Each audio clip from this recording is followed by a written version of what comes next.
The Podical sound. Podcast, you can't win. Talking a good game, you can't win. Topics never lame, you can't win. Win. Not your average Joseph. Marvelous.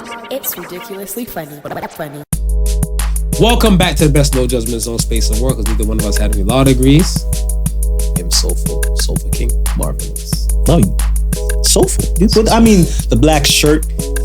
Yeah, that's one of those jazzy touches right now. Show them some of the chest hair.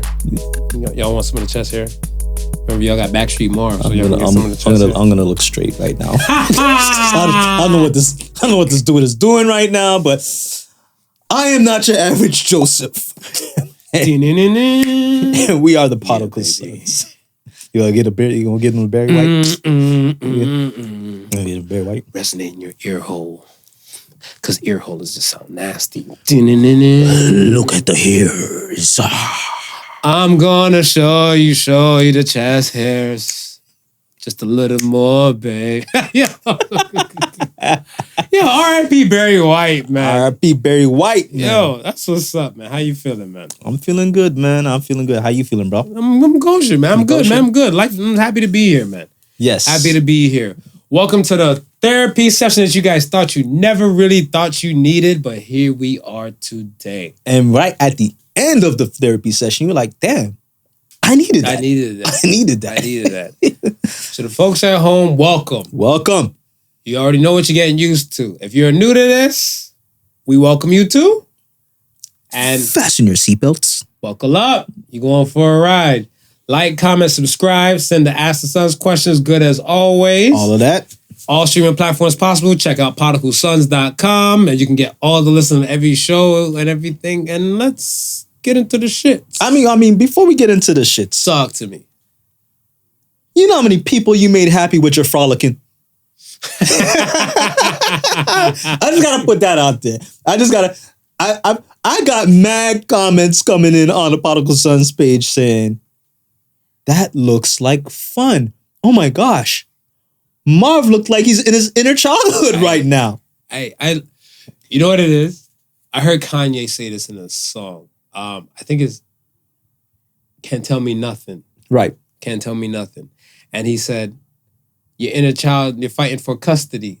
I'm not in a custody battle, my inner child. And I feel like a lot of people and stuff, they are. It's so weird with the world where, how is it so easy as an adult to make friends? Yeah. Sorry, as a child to make friends. And then when you're an adult, people make it seem like it's hard as shit. Explain to me what the difference is and stuff as a child making friends compared to an adult making friends. Help me understand that. If I'm to say anything, I probably want to say, because as a child, you just want to play. And sometimes you need somebody to be that playmate. Adults don't want to play? Adults forget they need to play. And I'm about to say, they want to play. And all they think about is work. And by the time they always working, they're looking at their coworker and like, fuck you. You know what I mean? It's like, but I don't know, man. It's just, I highly recommend. Frolic. Listen, when you first posted that video of black men frolicking, I couldn't do anything but smile. Yeah. Because it was so infectious. Like I felt the joy. Yeah. I was watching the video like, and people feel my joy. But that's what it was. Yeah, what it was, man. And it's like, that's dope. That is so I had somebody hit me and stuff like, did I say you skip? I was like, why not? That's why I said, I gotta catch the feet. Because the feet was skipping. But I was skipping because they look like they were somebody's like, oh, you were like this. I was like, I was enjoying myself. Like, you don't enjoy yourself? They're like, yeah. I'm like, were you looking at frolic with? They're like, I don't want to look stupid as an adult and stuff like. I'm like, okay, who you looking smart for? I'm like, why are we caring about how we look? I thought we came to a point where, like, Dove had commercials, love the skin you're in. Yeah. I thought we got comfortable and stuff like, you are you, be proud of who you are and stuff. Why do we care? And if you still care, this is why you're not frolicking and you're enjoying it, make the best of your life. But, I mean, part of comedians is that inner childhood letting the silliness out. And then we watch that silliness as an adult and we find joy in it. Of course. So if we can find joy in somebody as an adult being silly, then why we can't find it for ourselves? That I didn't get. That I didn't get. Like I said, man, when you posted that video, I was like, man, I feel like I need to go outside and frolic right now because we can frolic right now. Bro, we're gonna frolic after this. We're gonna frolic after this. We can frolic after this. You might see another video. You didn't see me last time because I was too busy trying to catch up with Marv. I was watching my feet so I don't trip over my feet like some of the frolic videos. Yeah, like the one guy he's trying to do like NFL like strides to like like defense line or whatever. Yeah. He's like XO on his legs and he's like, oh, he went down for the. I'm like, no, man. You gotta just embrace the sunshine, embrace the fact that like, yo, we outside, we alive. Of course. Like man. there's people and stuff that I think I spoke about it before. Like there's a photo where like somebody is in a helicopter and somebody's like, man, I wish I had a helicopter. And they're in a Ferrari. And then somebody else is watching the Ferrari person is stuff looking like the other person's like, man, I wish I had a Ferrari, but they're in a Benz. And the person watching them is in a Civic. And I wish I had a Benz. Stop giving a fuck about other people, folks. I'll look at every camera angle and say it. Like, yo, you need to be happy. If you're not happy, well, man. These are why some of these part of these tragedies and stuff happen. Mm-hmm. You know, we'll graze on, something and stuff like pertaining to that. You guys know we're gonna talk about this shooting thing for a bit, whatever. We're not trying to live on there, but you have to go chase your happiness. Cause I'm telling you, when you're happy, some of the fuck shits you won't get into. You won't want to do. Yeah. You don't care because it might infringe on your happiness. 100%. I mean, I know I've spoken on my wife's grandfather before, but yeah, like I admire this man because he's always seeing sunshine. It doesn't matter what it is. It could be a blizzard outside. He's seeing the sunshine, and he's sharing the sunshine with you, and he's letting you know. It's like, what sense does it make to be happy? You have choices. You choose to be miserable. Choice and chance. Choice and chance. Choice and chance. Choose. Why not choose to be happy? Choose to be happy. Some people choose violence. Some people choose violence. Some people wake up with violence on the mind. The best part of waking up is violence in your cup. And that's chug. And they just come in headstrong. So I mean, everything that I do, most of the things that I do, like pertain to myself, right? It's for peace of mind. I feel like peace of mind is priceless. Yeah. I feel like the most expensive thing in the world is loyalty. If I have peace of mind, I move so much different, calm. Everybody has anxiety. I was in a conversation stuff with some focus stuff on Friday. Yeah. And like, I have anxiety. Another person, I have anxiety. Like, I'm like, we all have forms of anxiety. We all have it, man. But I'm like, what do you choose to do about it? Yeah. So I'm like, choose to be happy. Sometimes your happiness might override the anxiety. The funny thing too, I said to somebody, I said, yo, if you're driving around in the car and you don't put your seatbelt on, that beep shit go off, you're a fucking psychopath. You're a sociopath. No, you're a killer waiting for your Netflix special. Just waiting. Just beep. And I asked the girl and stuff in the same Friday conversation and stuff. I'm like, you're one of those people? And she said to me and stuff, she looked at me and said, I just turned my music up louder to drown out the seatbelt sound. Wow. Why not use your happiness to drown out the fuck shits? Why not? If it's so simple where like the seatbelt sound's making this, you crank your volume up and your music up super high, you're drowning shit out. Why not use your happiness to drown out the fuck shit? Why not? I remember one time you called me pretty stupid. You said you're pretty stupid. I said, thank you for the pretty compliment. Because, I'm a baddie at times. I woke up like this. Now you just stupid.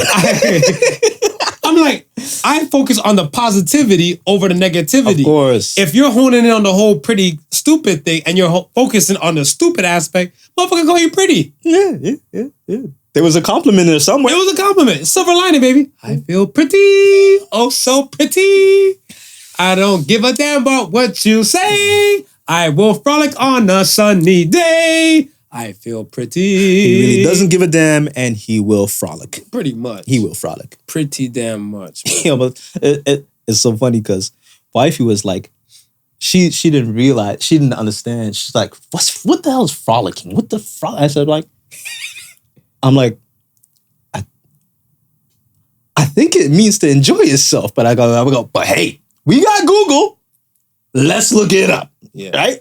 So I Googled it. Sure enough, person or animal in a joyful or playful mood.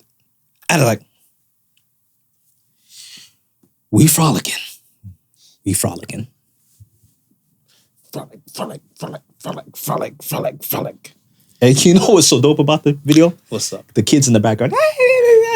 These are kids in the background. So what? This was the only ones enjoy themselves? It's like, man, look this here. is dope. One day I went to I was in school. So, broke student chronicles and shit like that, right? Right. I was in school and I was chopping up at a friend's spot like super late. And the next day and stuff, whatever, they're like, yo, it was like a few of us. They're like, yo, let's go to Golden Griddle. Okay. A restaurant downtown and stuff Okay. in downtown Toronto. Yeah. So we go down there, go get breakfast and everything like that. But it's so funny that because I didn't know that at the time they serve alcohol. So they serve beer and everything like that too. So I'm like, okay. It'd be wild to have a beer so early in the morning and stuff. I'm like, and somebody's like, it's happy hour somewhere in the world. There's some people's excuses and shit like that, right? So they're like, I looked at my pocket, whatever. I looked at my pocket. I'm like, fuck. Because I think I got paid like the upcoming Thursday. Right. And I was like, damn. And I wasn't making ends like that because I was in school, right? So I was like, you know what? Can I get a kid's menu and a beer? He's like, I'm sorry. I beg your pardon? I was like, that's a wild combo. Yo, I was like, the kid food don't look that bad. Because I'm looking at another table. I'm like, that kid's pancakes don't look that bad. Right, you know what I'm saying? Right. And the other kid has waffles with like strawberries and like syrup and everything, or like whatever, like strawberry syrup. Yeah. Like, it looked like a commercial. I'm like, that's a kid. She's like, that's the kid special and stuff. I'm like, how much is that? Shit, let me get you a menu. And she just came with the beer's free. So I'm like, bless your heart. And she's like, you're a wild guy. I'm like, you think I'm not gonna order that? Give me that. I gave her the menu that fast. My friends are laughing and stuff, whatever. Yeah. And when I'm eating, I'm enjoying myself. They look at me, they're like, I'm gonna do that next time. I'm like, you can do it now. What's stopping you? What's stopping you? Halloween one year. Mm-hmm. Ben Dillinger can attest to this. It was Ben and another friend that we were with. Right. We all agree we're going to dress up as Catholic schoolgirls for Halloween. Catholic schoolgirls. Motherfuckers opted out. They opted out on me. Ben's like, oh, no, I don't look gay. I don't look sus and stuff like that. But I'm like, wait, I think I remember that. The photo? I think I remember the photo. But I had the wig on. I was just like, girl. Yeah. Have my daughters have my fake boobs and everything. So that's how it started off. You're always supposed to go out as Catholic schoolgirls. We're all supposed to go out as Catholic schoolgirls. Closer to Halloween, they opted out. I went to a secondhand place, got the plaid skirt. Right. I had a white button up and everything. Picked up like a Dora the Explorer knapsack. Yeah. I threw some lollipops in there, and I had I can't remember where I got the wig from. Hilarious. But my girlfriend at the time and stuff, whatever, she had big titties. Right. So borrowed one of her bras and got like a water balloon, stuffed it in there. So I had like the jiggle note shit. I just kind of put like a bootleg cleavage thing and stuff, whatever. And like, I was getting ready to go. Then now, I left my house to go park up and stuff, whatever, at Ben's house. Right. Because the other friend and stuff, and him and Ben didn't live too far from each other. Right. Ben's, I think that year Ben Dillinger, you can testify. He was he took a lab coat from me. Okay. I took a lab coat I had and stuff from school. Right. And he became a mad scientist. Or a doctor. So I'm like, this is not Catholic schoolgirl. Nah. Another person and stuff that are dressed up another type of way. I'm like, this is not Catholic schoolgirl. Yeah. So it's just me by myself? They're like, yeah, you're a wild one for this. So I was like, wow. Here we go now. We line up to go in the club because we went to a club, Right. right, for a costume thing. So we go into the club. I walk in. There's the guys lying where the guy bouncers are tapping them down. There's a women line and stuff like that. I went to the women's line. So while I'm in the women's line and shit like that, the security guard, she looks at me, she starts laughing. She's like, yo, this guy. So then she's like, all right, I gotta check you. So I said, go ahead. I'm like, you wanna check my bag? So she's seen the lollipops and stuff like that. She's like, oh, the lollipops part of the outfit? I'm like, yes, girl. Yes. Yes, girl. I'm a bad bitch. I'm a baddie. Marvin a baddie. Marvin on his bull thing. You know? Put the bag back on and she started patting me. She started going at my fake boobs. Right. She's going at my fake boobs and everything like that. She's like, I said, first and foremost, that's assault. Okay? I don't feel like you're greeting me and treating me properly. I feel like you're encroaching on my privates. She's like, you're not I'm like, I'm whoever I want to be on Halloween. Yeah. So she said, she's done. The other bouncer comes. She happy to pat me down. She's like, all right. So she rubbed me down my leg and everything like that. I'm like, don't go too high. She's like, no, you're good to go in. Right. So I'm like, all right, smooth. Slide in. Now we there on the dance floor and everything like that. Salute to the damn homophobic West Indian person. I don't know if they're Jamaican and everything, but they played TOK. Okay. From them a par in a chichi man's bar. A group of 5 black dudes Right.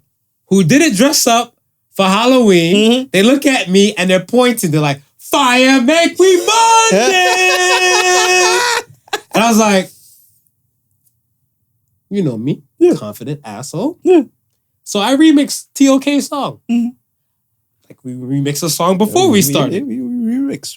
I bet you I bag more girls in this bar. You'll be a lonely bastard.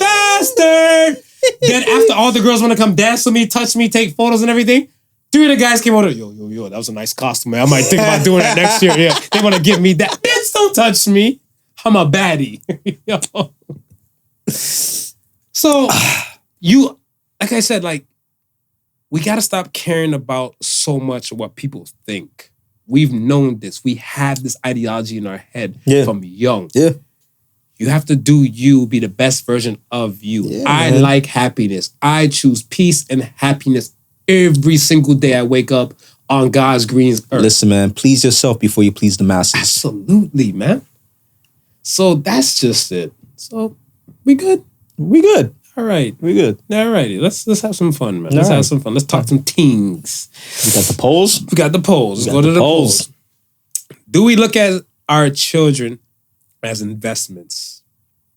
And 61% said no. 61% said no. 61% said no. Those are the parents that don't have get their kids in sports.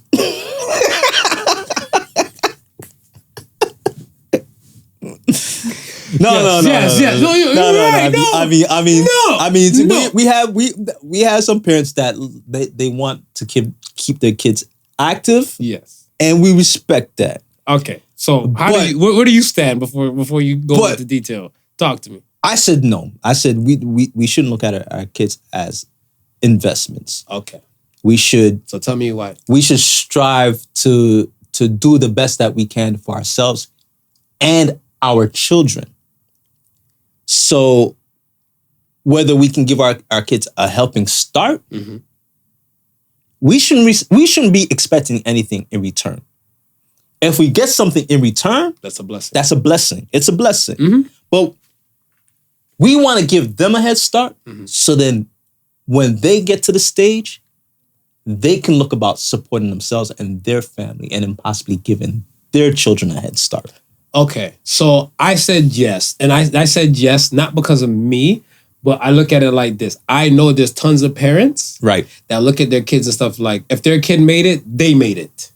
Okay. Right? Okay. So, like, the mommies in the pageants, when they take their kids and stuff for that to these pageants, they're not the ones lining up for this pageant to go do this fucking job. Nah. They're not the one getting glammed up, eating, like, carrots and celery sticks and drinking, like, fat-free water, if there is a thing. You know what I'm saying? They're out there and stuff, whatever, push and set little one for what? So the fame and recognition and stuff? Like, no, so they know they can reap the benefits of said child. Right.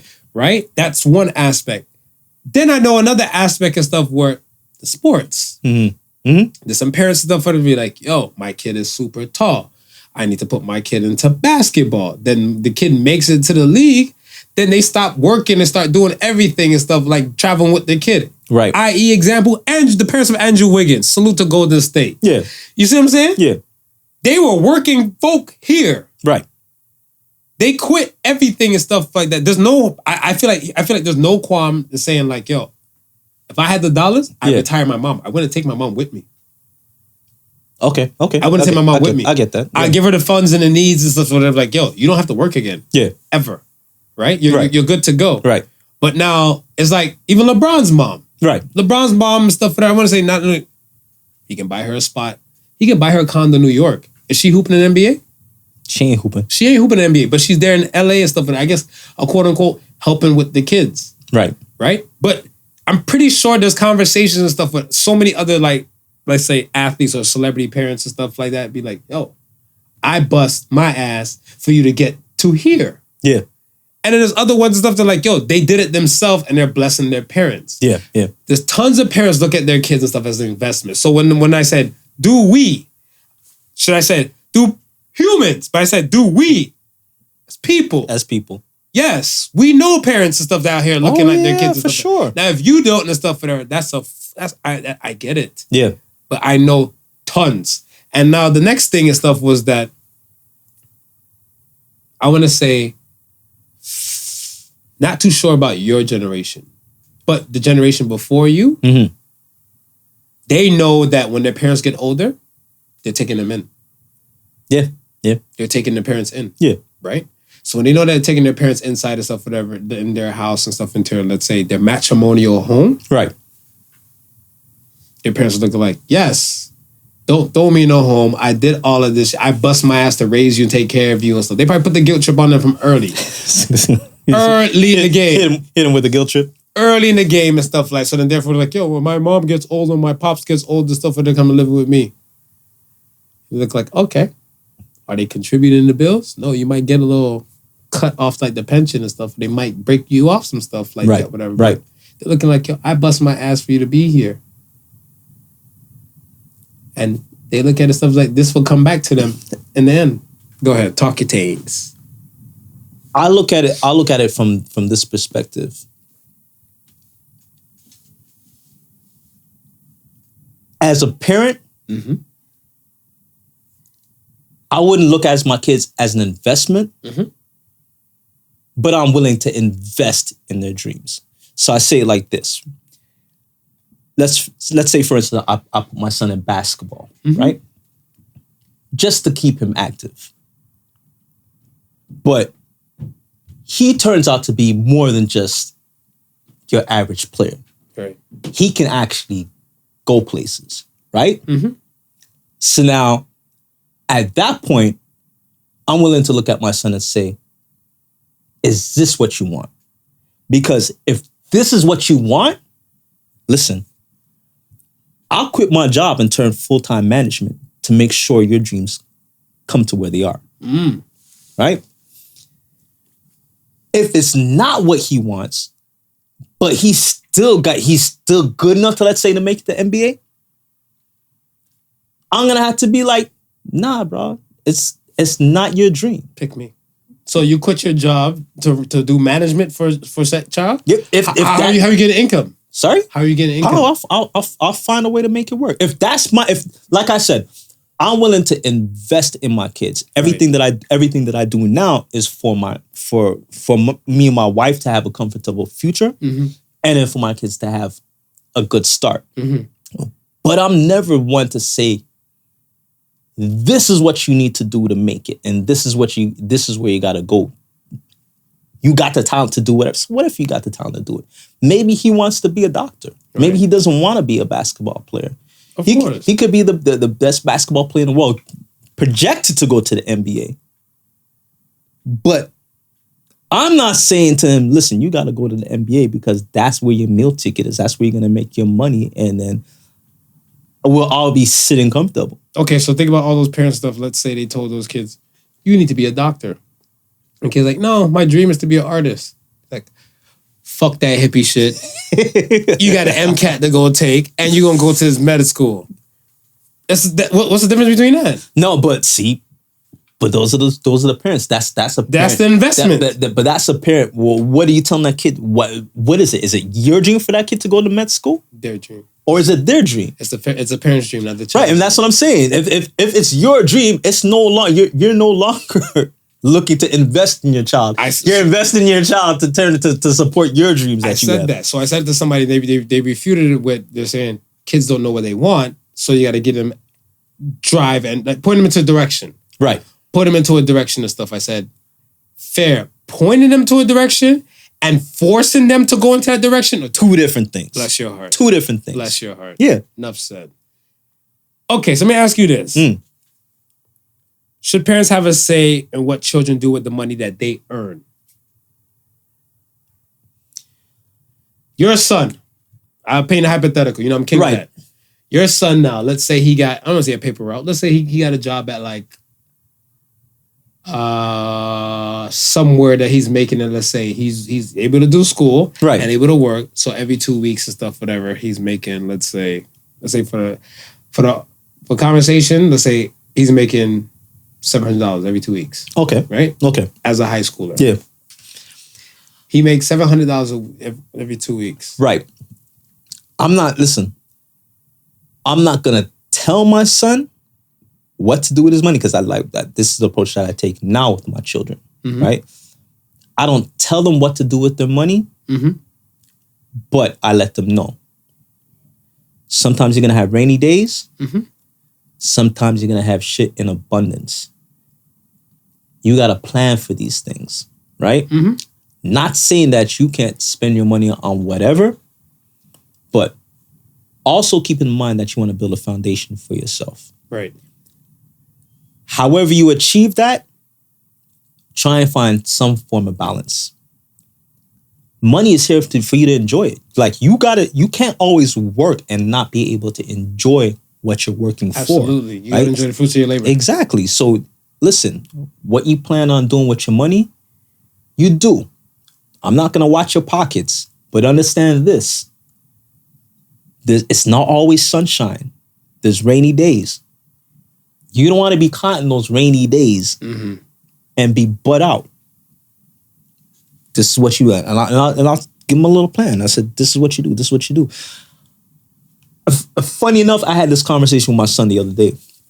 I was like... I feel like it's a comfortable conversation that parents should really G-check themselves about. Yeah. Because I want to say, before you continue, it's more of a situation where it's them putting in the time and the hours and stuff for them. So if they want to enjoy the fruits of their labor and stuff on their thing, that's all on them. Right. You can make the notes and make suggestions. Right. But then that's as far I feel like it should go. And that's what I said. I was speaking to my son the other day and I was like, I remember when I was in high school and I was kind of trying to figure out what it was that I wanted to do. Now, like I said, you know, I've always been involved with music and so forth like that, right? So my mom was basically asking me, well, what do you intend on doing? So I said to my mom, well, if I don't make it doing this, that, and the third, I'm going to open up a record shop, right? Her response was, okay, that's good and dandy, but try to have something to kind of fall back on, just in case, right? And I was like, nah, I don't need to fall back on anything like this. Like, music is my passion. Like, if I open up a record shop, I'll be good, right? But anyway, I said, you know what? I like computers also. I said, I wouldn't mind getting some education in computer programming and so forth like that. So I ended up, after school, after I did the audio engineering course, I went back and I did a computer support specialist course, right? I got diplomas in both, right? Congrats. Then after I graduated after I graduated from the audio engineering school, I went to almost every studio that I can think of downtown. They either weren't hiring or they weren't taking on any apprentices. So I was like, shit. I got a diploma. I got school fees that I still gotta pay for. I gotta make shit happen. Dun, dun, dun. So anyway, so that's how I ended up going back doing the computer support specialist. But in my mind, I was still like, I still want to have a business for myself. I still want to have a record shop and so forth like that. So I was like, when I told my mom like that, she's like, that's cool. But just make sure that you have something to fall back on. Now, at that time, I had no idea that, I knew it was going to CDs, right? And I was like, well, that's cool because you can still sell CDs, right? Correct. But when it went to MP3s, how do you put an MP3 on the shelf? The dudes who I knew who had record shops at the time, month after month after month, it slowly started drying up. Yikes. To the point where they realized they could no longer sustain a living owning a record shop. And then I started thinking to myself, I was like, wow. Well, you're Canadian, and that was it. Sam the Record Man? Sam the Record Man. That was a pioneer staple, and that went under. Pioneer. That went under because I remember like even coming to Canada and stuff to visit. Yeah. Back then, that big ass the sign, neon record spinning. Yeah. Right. That was a staple. Right. We had Tower Records. Right. There was a next big record shop that was out there and so forth like that. But it was only the people who were like, just like you're saying, that was there from like the jump and made so much heavy investments in it and did so well that they were able to ride out that wave to where owning records started becoming trendy and cool again. Right? Play the Record is one of those spots. Right? But if we look at like places like Tower Records, Sunrise, they had to switch to selling other things. T-shirts. Yeah. Posters. Just to keep the doors open. Yeah, because even I think Sonic Boom is still there. And with Sonic Boom, I'm not gonna lie to you. Sonic Boom got the banging socks. Like I buy bad socks with Sonic Boom. I'll go in there, I'm like, shit. You go to Foot Locker, their stance socks and stuff are like this, but they sell this other type of, it's kind of like stance. Yeah. I think it's like hot socks, and hot socks is way cheaper than stance. Right. A pair of stance might be like $18. There you go. Hot socks would be $9, and they sell that Sonic Boom. So it's kind of like, you're not only going there for records and stuff no more, because I want to say times have changed. Times have changed. And then so when I went back and did the computer support specialist course, and I came out with a diploma from that, the first real job I landed in the music industry was because of that. And I sat down and I thought about it, and it's like, man, I plan to open a record shop when it's not a thing no more. But here I was, I just said to my mom, listen, I'm gonna take this just to please you and just to have something to fall back on. And look where it's brought me. Like look where this diploma has, but this diploma actually opened up another lane for me. Right? Sitting, I told my son, I said, like, never be closed-minded. Shoot for your dreams. Right? Find stuff that align with your dreams. Right? And they say, shoot for, what do they say? Shoot for the stars? Shoot for the moon. Because if you miss, you'll still be amongst the stars. You'll still be amongst the stars. Right? And that's basically how I felt. So again, I'm like, I tell my son, man, tell my daughter, you make your money, you got a right to spend it however you want, right? But just understand, it's not always going to be sunshine. Prepare for those days. That's all I'm saying. Then you do you. So I know of parents where their kid is working. Right. They will take money from their kid. Like they'll say like, okay, let's say kid makes blah, blah, blah a month. And they'll say, okay, we want you to pay $200-$300 and stuff within the household and everything like that, right? Right. Now you have parent A and parent B with the same ideology, but parent A will take the money and probably just put an investment thing for them, Right. to let it work for their kid. Right. So therefore, their kid has the mentality that they're paying into something, regardless. And then now the parent is like, "Oh, you're gonna move out? Surprise! We did this and we took the money and did blah blah blah." Right. And then you have parent B that just take the money just to put towards like whatever set bill because that kid was doing that. I still feel like that's part of the investment look and stuff as well, because it's kind of like you're looking for help or support from said child. It's not a problem and stuff like that, but it kind of is where it's now taken away from their possible dream. Of course, yeah. Their possible dream. And I was looking at stuff as that I don't tell adults how to spend their money. So what makes my child different? Right. Right? And the same thing you were saying, like you got to set up and provide some things for yourself and all the above. So like you're not in a position of stuff where like you need your kids to lean on and everything. If you did it right or you did it proper, Yeah.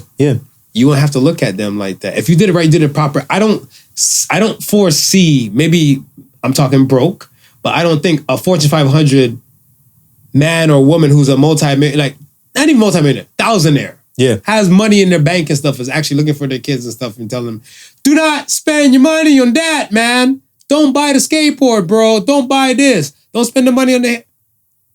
It's your money. It's your money, man. I got my money and your money. I heard Will Smith saying and stuff, whatever, when I used to like Will Smith before the slap. Pre-slap. Pre-slap Will Smith. BC. B-clap. He said, I think Jaden said, yeah, we're rich. He's like, no. I'm rich. Right. You're not rich. Yeah. And it's like, yes, you're two different bodies, two different people. Huh? You earn your keep, you make your keep, you do what you want to do. I forget the guy's name. He's one of the writers. He writes Judah Patel. Okay. Judah Patel. 40-year-old, this is 40. Right. Except minus Paul Rudd, that's his whole real life family. He just wrote about his life. The wife, Leslie Mann, the two girls, that's his real life daughters and wife. Okay. His daughter came to him and stuff and said like, hey, I want to buy a car. Can you buy me a car? He's like, you can earn money for a car. Yeah. And what you do with the money you earn is the thing. He's like, you want a job? Come play in this movie. Yeah. I'm writing a movie. Right. She played in a movie. She took her money, bought a car. Oh, yeah. And then after she had extra money and stuff, because she made millions, Right. she said, Dad, I want to keep the money that I made and do it to make something useful. And he's like, oh, okay, you want guidance. Let's look about investments. Let's look about this. But that's what I'm saying. If the kid comes to you and said, Dad, I made $700 and stuff for my job. I just want to buy such and such, and it might be $100. What I do with the rest of my 600? But if they don't come to you and stuff, and don't force your way on them. That's what I'm saying. And people will cuss me. But I live in a different world. Listen, that's how I think about it. And the flip side of that is, do you know how many parents have passed away and left their children to handle the debt? When white people die, they leave a will. When black people die, they leave a bill. Yeah, Doc. It's real. It's real, man. It's real. Now, here's your child working to establish themselves. Correct. And they got to turn around and worry about taking money out of their pocket to cover whatever you left off owing. It's real. It's real, man. So as I said, like I'm never looking at my kids as an investment. I'm trying to do as much as I can. Listen, Marv, I tell you, man, I'm so blessed that my parents were hustling, right? Because a lot of the stuff that they left me has put me ahead. And the funny thing about it was, it was more of the lessons what they gave me. Well, because you can't put a price tag on some lessons. You can't. Because But you can say your parents gave you like $5,000. Right. But then you might have another parent that might give you like knowledge that might equate to $1 billion. Yeah, listen. When I had the conversation with my mom, when she knew she was going and she didn't have a lot of time left, and she was trying to divvy up whatever. This go to here, this go to here, this go to here. I looked at my mom. I said, "Mom, I'm okay. I don't need anything. Like, I got my own investments. I got this." I said, everything that you did, I did. Right. And I have it. I said, anything you decide to give me on top of that is a blessing. Right. It's like I've made my way. Anything you decide to give me on top of that is a blessing. And that blessing has gone a long way. Right. So I take that mentality and I'm like, nah, my parents gave me a start on top of what I had. Now I gotta do what I gotta do to make sure my children got a start on top of whatever they're gonna build. Nah, keep your money. Do whatever you want to do with your money. I'm gonna leave you something to the best of my ability. That's what's up. All right. The next poll says, is it healthy for siblings to fight? And 94% said yes. Yeah, I'm gonna have to agree with that. Talk to me. Tell me why. Listen, I don't know how to explain it. Have you and your siblings fought? Oh yeah. Fists or just verbal? No, verbal. Well, maybe 1 or 2 fist fights. It's not domestic violence you guys are siblings. No, yeah, it's not domestic violence. You understand? But sometimes, and a lot of times, it was me as a younger sibling growing up and testing my boundaries. And my older sisters putting me in my place. Mm-hmm. You understand? But it was never a malicious thing. It was always out of love. And of course we disagree, but who's without disagreement? At the end of the day, you gotta realize, wrong or right, if you're approaching it from a situation of love, mm-hmm. then there's always something to come back to. Okay. So let's say your son and your daughter and stuff, they get in each other's grill. Right. Right? And they arguing. Right. They went from PG-13 arguing to rated R arguing. Yeah. Right? Now, after it gets to the rated R thing, it's kind of like they're in each other's face. Yeah. When do you guys go in and stuff and separate? Or when do you go in and separate? Do you let the PG-13 remain PG-13? Do you jump in before it turns to rated R? Do you jump in before the fight, before like physical start? Because you said it's healthy for them to fight. I'll let it go to the tussle. You let it go to the tussle? I'll let it go to the tussle. To the tussle. Go to the tussle. I'll let it go to the tussle. If it gets more violent past that, then I'll step in. But so you let it get to the tussle. I'll let it get to the tussle. Okay. I'll let it get to the tussle because that's rare, by the way. It is rare. Yeah, but I feel like if this is how you're going to take on conflict and handle it, yeah, I'd rather you do it with somebody you love first and learn from that. Ooh, I like that. Than to do it outside with somebody who don't love you and can do major damage to you. I like that. And perspective. Yeah, and that's just how I see it. I said, listen, yeah, you're gonna get to that, but I know you guys love each other to the point where you'll think about it. Mm-hmm. You tussle outside. You don't have no love for that person. You're not thinking about it. Right.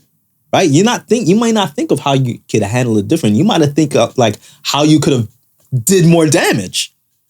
Like I feel like a lot of this, and that's part of the reason why, because I wouldn't know where to stop. So that's why I say no. Right. I would say no. I'm like, no, you guys are siblings, band together, united front. You fight other people together. Right. You guys just have disagreements like word-wise. And then if you guys can't, like, if it gets to shut up, no, you shut up, no, you shut up, no, you shut up. Both of y'all shut the fuck up. And then I'm going to cease this shit. Whatever, right? But to let it go to the tussle and with your explanation and stuff behind it, I wouldn't mind it. Yeah. But I hope it'll be kids that I can manage because some of these kids, they eat some shit and they fucking like 6 feet tall. How old are you? 13. And then you got the girls and stuff out here and stuff. They looking like they supposed to be 16. Yeah. And they body built like they fucking 26. Listen, a lot of black eyes have been given to parents trying to separate fights. That's surreal. That is real. I know a lady, she has 2 boys and they went at it, right? And she's Jamaican. It's so funny. And she's telling me the story. She's like, I seen him, like, yo, had a bruise right here on her jaw. Right. I'm like, it happened to you. She's like, she kissed the teeth. She was all happy and stuff too. She's like, hey, Marv, what's up? Blah, blah, blah, blah. I'm like, yo, what happened to your jaw? Bipolar. She's like, these fucking assholes. So I'm like, what assholes? So I'm like, oh my gosh, what happened? You all right? You good?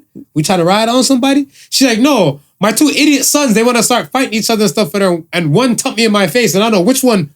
Thump means punch. Thump means and she's punch. like, somebody punched me in my damn face. I said, fuck it, you guys kill each other. And she walked out. And And she's like, because her jaw was hurting.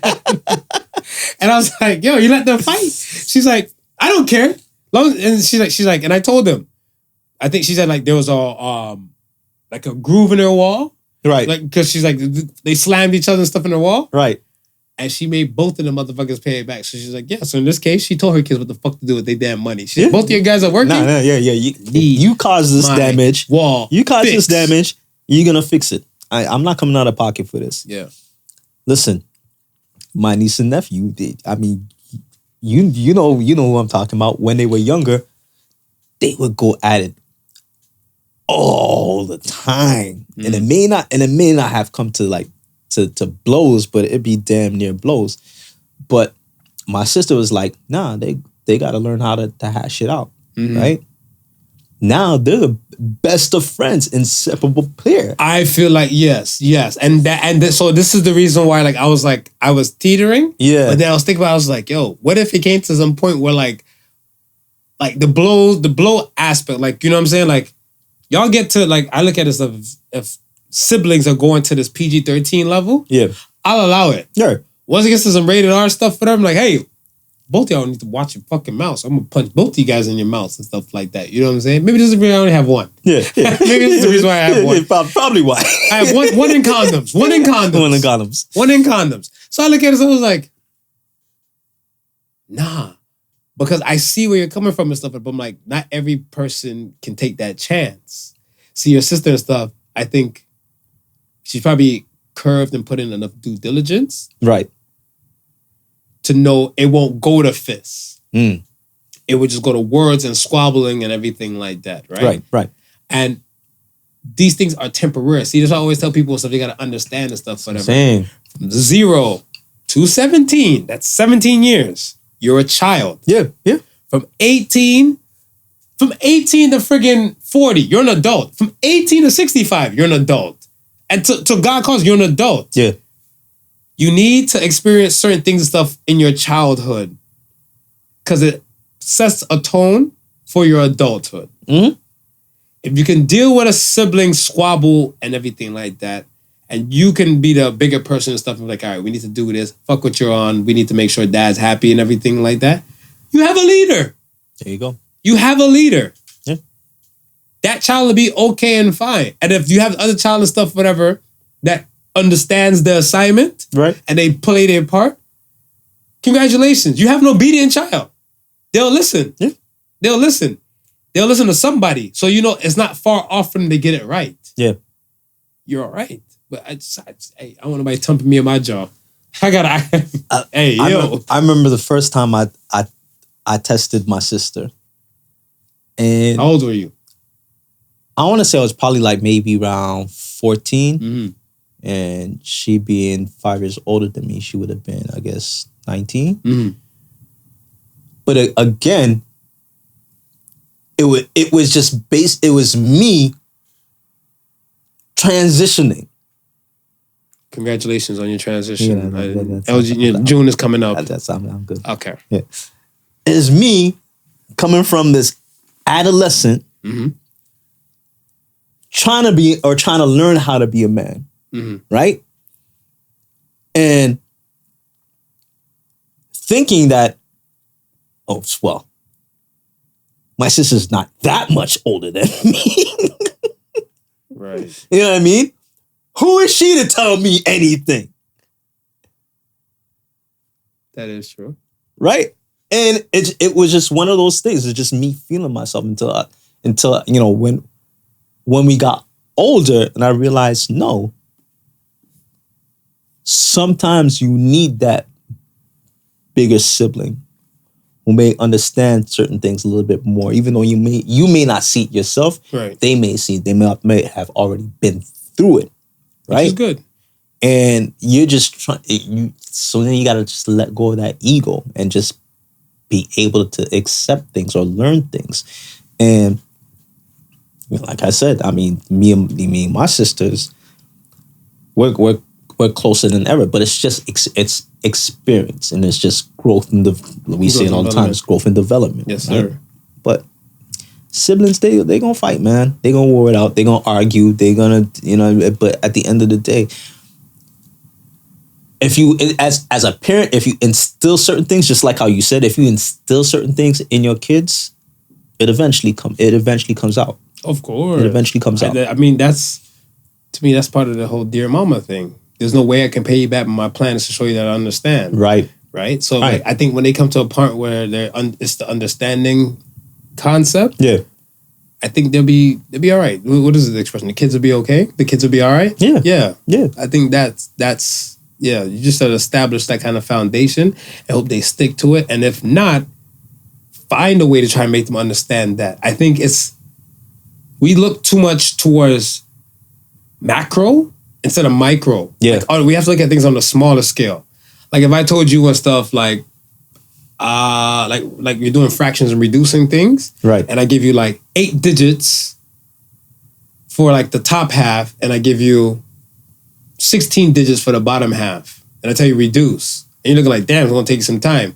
If I tell you 4 and 8, please reduce, you're gonna go 1/2, one half. Yeah. Right? We need to look at the minute things. What are the key principles we should be teaching our children? Mm-hmm. What are the key things? Mm-hmm. Right? We shouldn't be looking at like the over extravagant kind of stuff. Like the basic principles, like be kind. Yes. You know? Learn to listen. Yes. So those smaller concepts and stuff. Right. Because these smaller things help pave way to the greater things. Of Like, course. if you're with the biblical thing, I'm always remixing this stuff, whatever. You know, I'm a heathen on the weekends at times. I try to get decent on You try Sundays. though. You try. On SON days, I try to get you right. try, man. You try. If you can handle 100, you can handle 100,000. Mm. But some people want stuff, they're focused on the 100,000 and they don't know how to handle it. No. The lotto winners, some lotto winners and stuff are like that, right? Oh. I hope there's no more lotto winners like that but it still I'm happens. hoping. But it happens, right? So I mean, they're like, oh shit, I got $50 million.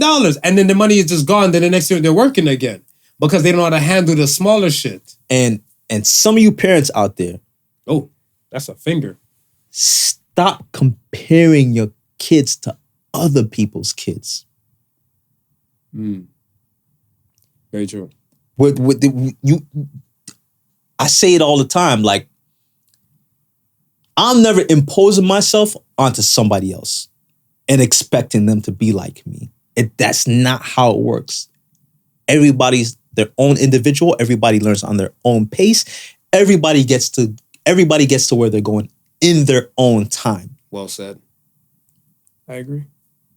You got so many parents out there that just, well, so-and-so's like that, or so-and-so doing that, so-and-so doing that. It's like, yeah, but your kid is not so-and-so. I was an asshole kid. You was an asshole kid? Yeah, because my mom used to compare me to my cousins, Hmm. to my female cousins and stuff. Like, I was an honor roll student, but I wasn't straight A honor roll. Okay. She'd be like, yo, why you play too much in school, whatever. Just like this cousin or that cousin and everything. Like, she'd go like my cousin Sharika, we were the same age. Right. Salute to Cher. What's up, Cher? They'd be like, hey, why you gonna do this? Like look at Cher. Look at Cher. It's like, why you be like Benji's mom? She didn't like that. Yeah, she didn't like that. She didn't like that. What'd you say? I'm like, but you comparing me to her and I'm not her. Right. Should I compare you to her? And she's like, Gaia bed. I went to my room. She had a lesson. After that, there was no more comparison. No. Message kids. I mean, you got to know your mom first before you try to pull something like that. Fortune favors the bold, kids. We don't want you to get tump or in for those who are more in tune with the less Jamaican. Beat. Punched. Beat. Facts. Because you know that's gonna cause more than a punch. Yeah. You're gonna get beat. Yeah, this is true. Since we're talking about kids, and we've been on the kids and stuff like that. Okay. Thoughts and prayers to those families in Texas. Yeah. In the elementary school. We talked about the war running on empathy and everything like that. My question and stuff is, do you think any substantial change will happen after this school shooting? Because I feel like there's a different kind of engine being spun. I want to say I haven't seen this much noise since Columbine. Columbine was in 1999. Funny you mentioned Columbine, because I read something the other day, and it said those kids who were in the Columbine shooting back then would be around 30 and 40 today with kids in elementary school. I see that.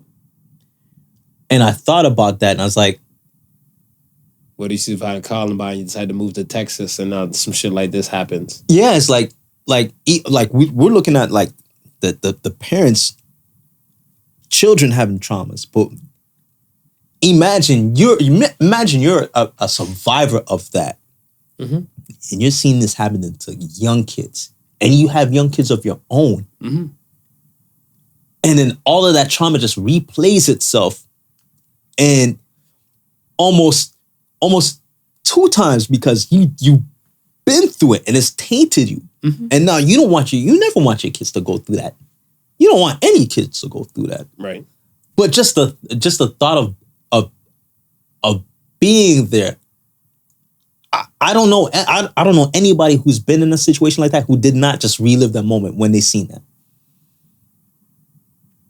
I haven't been in that moment, so I couldn't relive. Well, that's what I'm saying. Anybody who's been in that, they're still way in the minority though.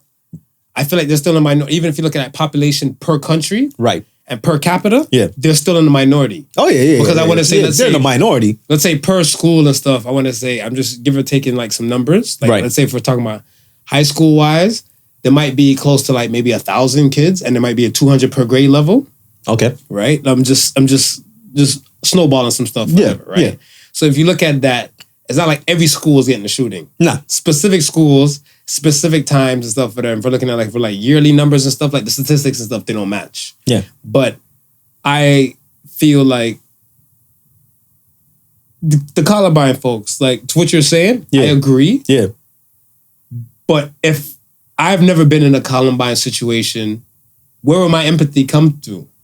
Why should my empathy come through? Because a lot of people look at it stuff as okay, your son gets arrested, right? Right. Your son gets arrested. Somebody else has their, say they might have 4 boys. You have 1 boy. And then somebody look at them shit, they see your son go off in custody, it's not my kid. And some people look at it like that. Oh yeah. So they're like, damn, they shot up the school. They're I want to say the majority. I don't live in Texas. Look like I don't live in Colorado. Yeah. I don't know. For me though, I feel it's a little bit different though. I could see somebody who does not have any kids immediately feeling like that. But I kind of look at it different when you have kids and know that. Just like when we were saying when you were talking to me, it's like these kids did not know this shooter, did not care for the shooter at all. They were just kids going to school. What makes them any different than your kid just going to school? None. So I think that's where the empathy hits, because you're like, oh shit. What if that was my child? What if somebody just ran up in my child's school and just started blazing away, right? And this goes back to the empathy. If you're an empathetic person, you will think like that. If you're a narcissist, you won't think like that. No. So then therefore this thought won't cross your mind. But like I said, I feel like the traction that this shooting is kind of gathering it feels like a Columbine. Like, what do we do? But we've known for like, I guess what, like 1999, right? For over years now, over 20 plus years and everything like that. This has been continuously going on. Yeah. From not even just the grade school level, like I think Virginia Tech University, the shooting and stuff, like school shootings and stuff is like Sandy Hook. But okay, Sandy Hook was children. Sandy Hook was children. What makes this more? Sandy Hook never got traction like this. Nah. It was sad. Yeah. And like that Sandy Hook and this one made me more sick to my stomach. Yeah. Because it's the babies. Like the type of person that I am. Yeah. I don't like nobody fucking with kids. That's why I have a problem with pedophiles. Right. Right? Like when you're messing with the babies, like let them get to adulthood. Like at least let them get to like 18. Yeah.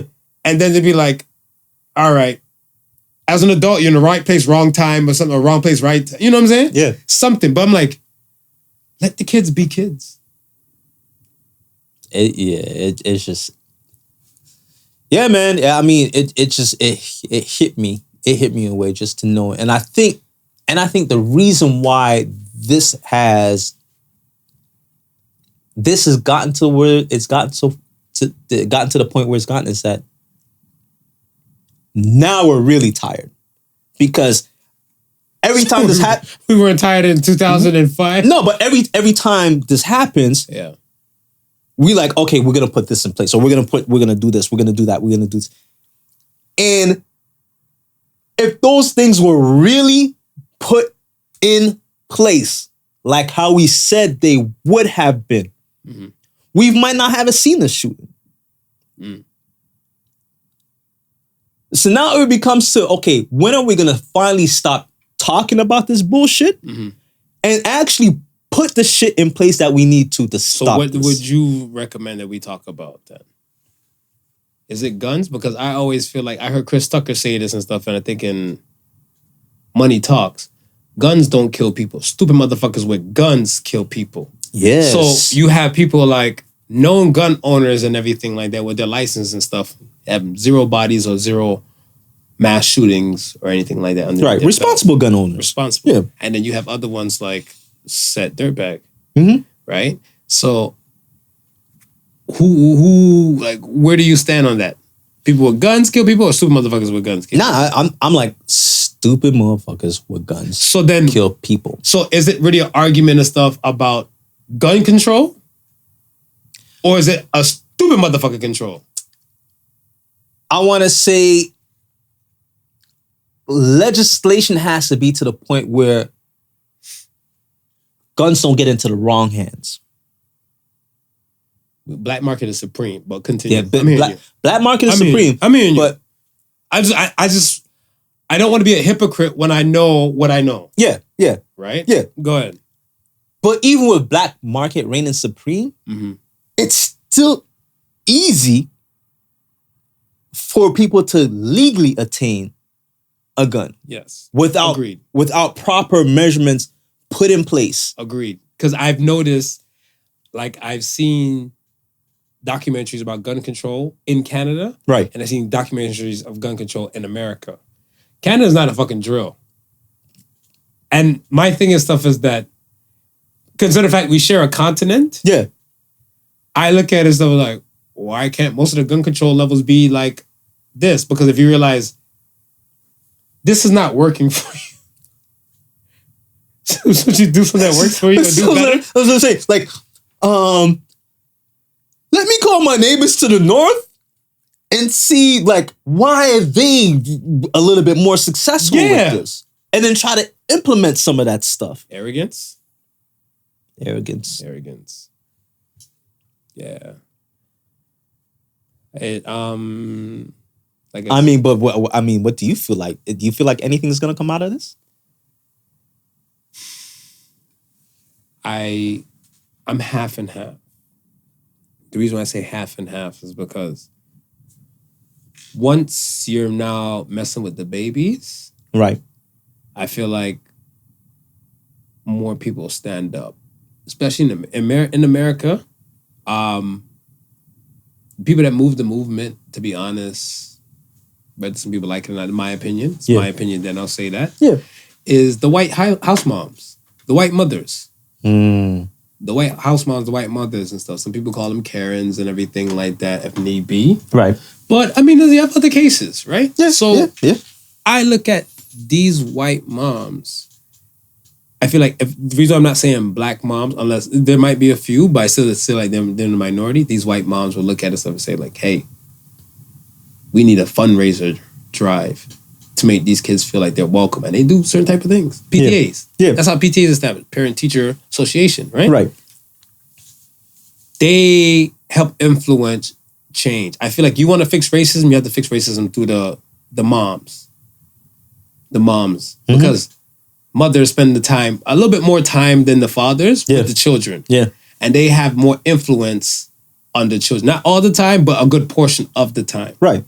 Right? Nurturing. Yeah. It's the nurture aspect. Just the nurture aspect and stuff, right? And I feel like that still takes place. But if you're taking away like the mom to have that me time with or the one-on-one time with said child, it's just tend to happen. And a lot of moms and stuff, I look at where it's an ego thing where like, all right, this is beyond me. And they recognize it's beyond them, and they will kind of stay silent and hope for the best, and shit to just magically fix itself. Right. When it doesn't. Right. And then it gets to a point where you have like 18-year-old walking into a school.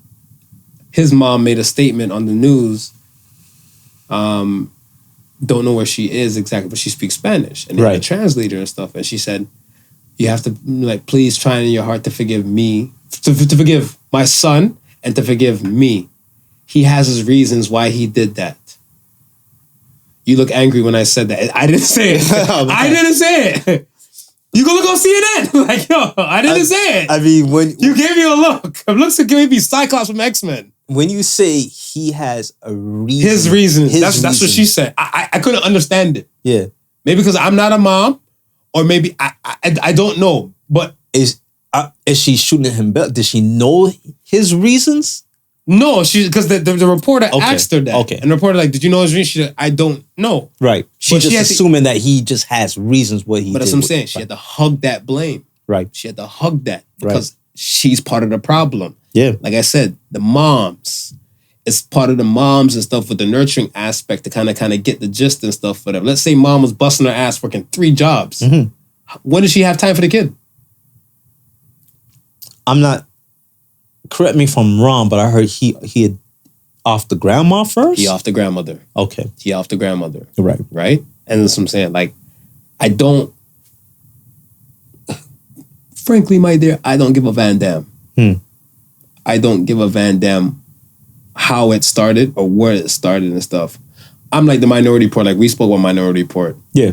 Deal with the shit, but nip it in the bud before it gets to this fucking point. Yeah. Yeah. If I have a child, if I have my son, and my son and stuff is not looking like he's thing. Like, I don't know what normal is because I'm not normal, but I look at it as like where it feels threatening.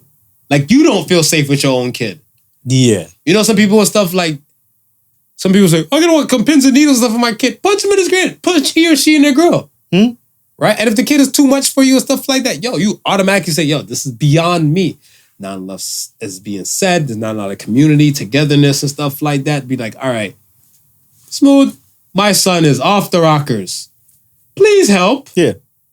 What do you think I should do? Yeah. I'm out of options. There's no harm. It takes a village. Takes a village, man. To raise a child. Yes, man. But motherfuckers are not talking to each other. That's the problem. So how is the village supposed to help you when you don't want to talk to the village? That's the problem. That love thy neighbor shit is very fucking real. Yeah. It's very real. No one loves their neighbors. Everybody fuck the neighbors. We had a discussion about neighbors earlier. Listen, man.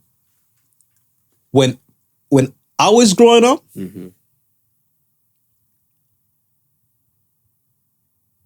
yeah, I got myself into some trouble. Ooh, you're special. You're the only one. I got myself into some trouble. I did too. But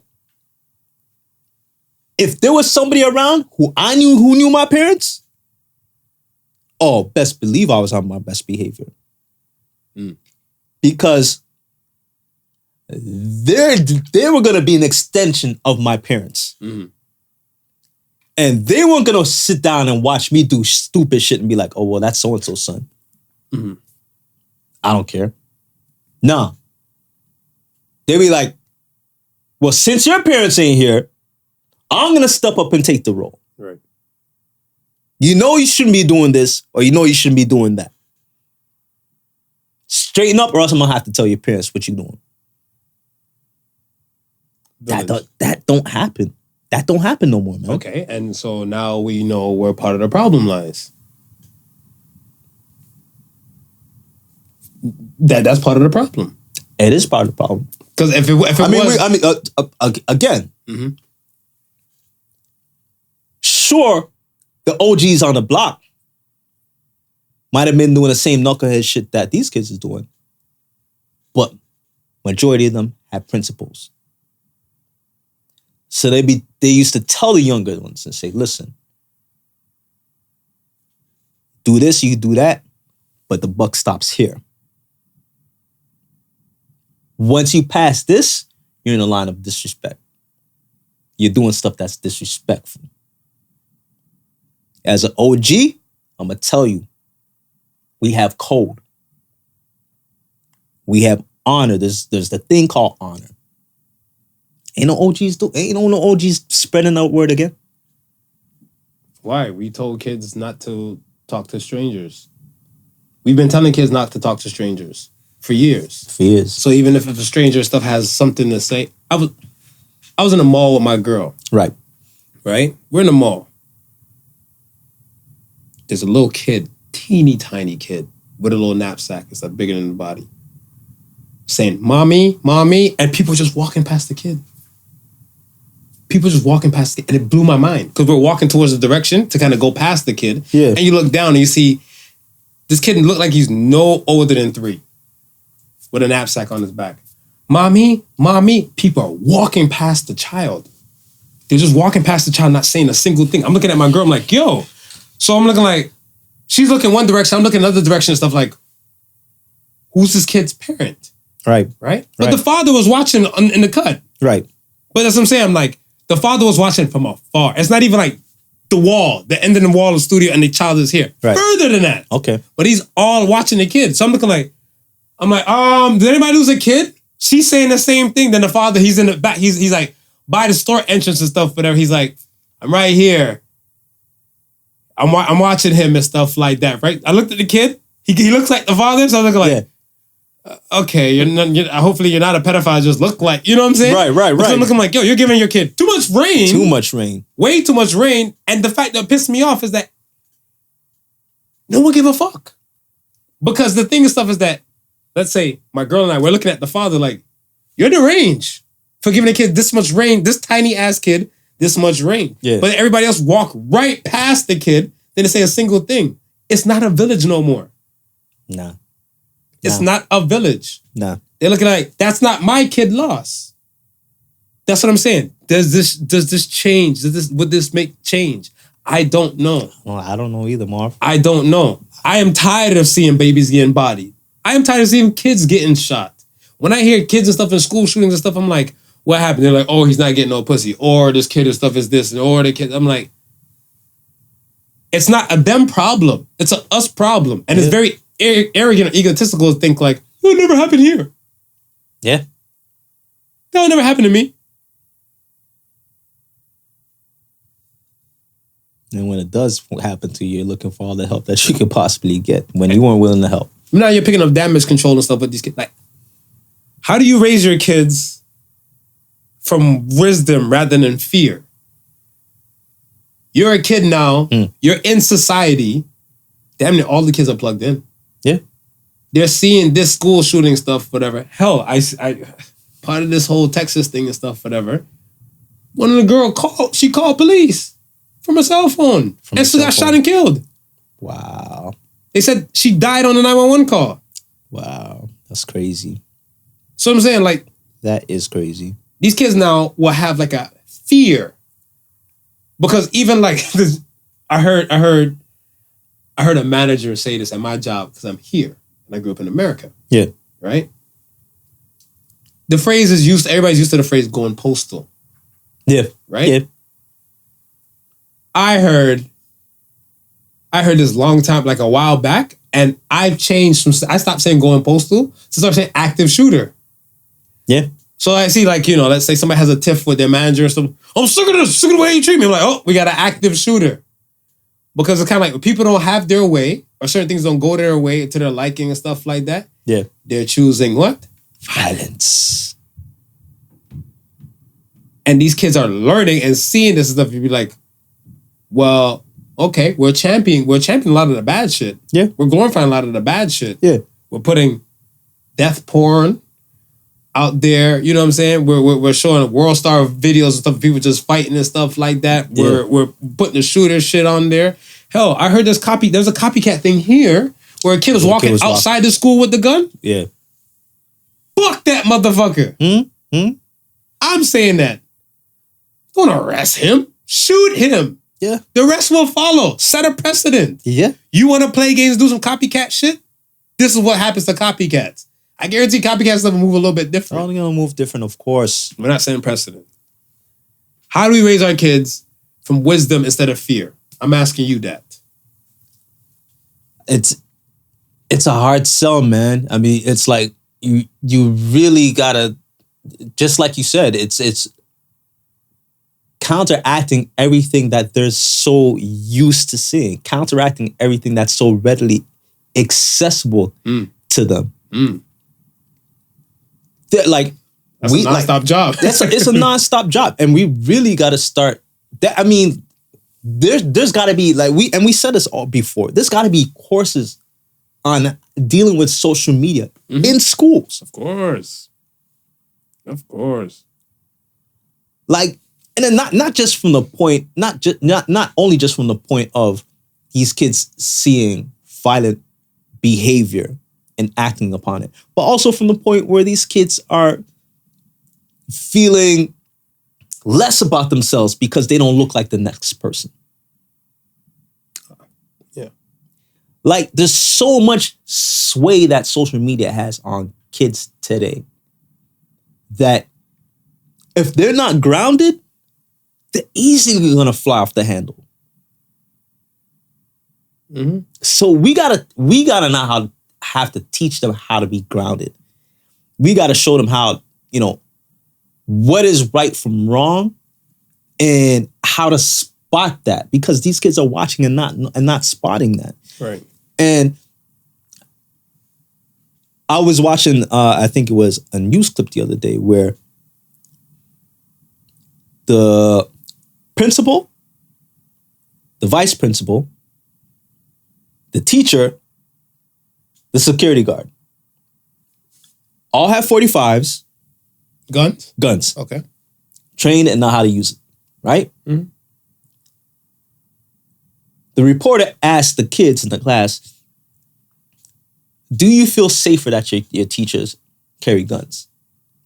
Every student raised their hand, right? Mm-hmm. And I'm thinking about that, and I'm saying, shit,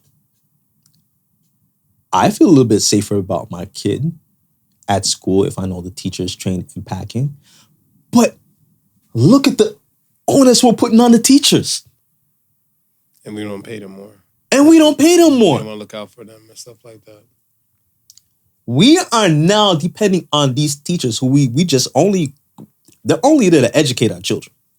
Everything. Sex education. We want our kids, instead of talking to our kids about the birds and bees, we're like, it's your job. Yeah. They're there to educate our kids. Now we want them to be able to handle a gun and be able to take out an active shooter, because this seems like it's the only alternative. Yes, sir.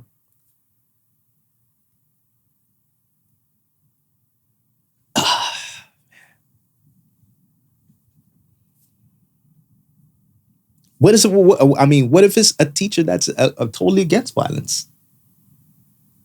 No matter what the cost is. If the teacher's going through their own chronicles. Because I look at it stuff like there's so many options to that. And I just look at what if the teachers going through their own chronicles. Where like Yo, some of these students and stuff, whatever, we see students beat up teachers. Yeah, yeah. So the teacher's like, I feel like I'm threatened from this student and stuff. Bam, bam. Buck. Let's say the teacher want to go drop a deuce. They don't shit in the teacher's lounge or something like that. And then the gun's on the holsters, on the belt, put their pants to their ankles and stuff, and the kid just be rude and just snatch while the teacher's taking the shit. Has gun now. Because now it's not like in a safe at the house or something, or a stash away. Right. It's like right in your eyesight. And right. You're like, I know I'm faster than Mr. Fat Ass. Yeah. And he's taking a shit. Yeah. And I see his gun right there. 1,000 times the people can just reach and see underneath stalls.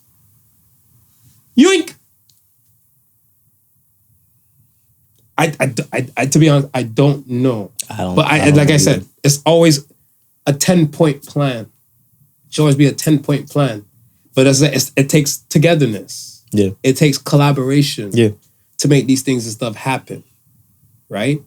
I feel like we can get so much further in the world when we come together. That's it. That's all I got on this.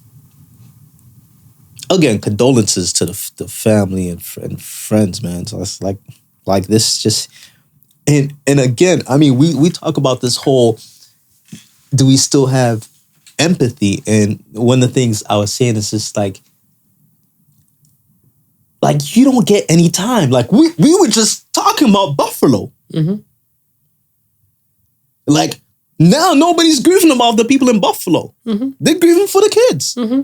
We don't even get time. Mm-hmm. It's probably some of those people that haven't even been buried yet from Buffalo. Or they probably just been buried. We don't even get time, man. Mm-hmm. We don't.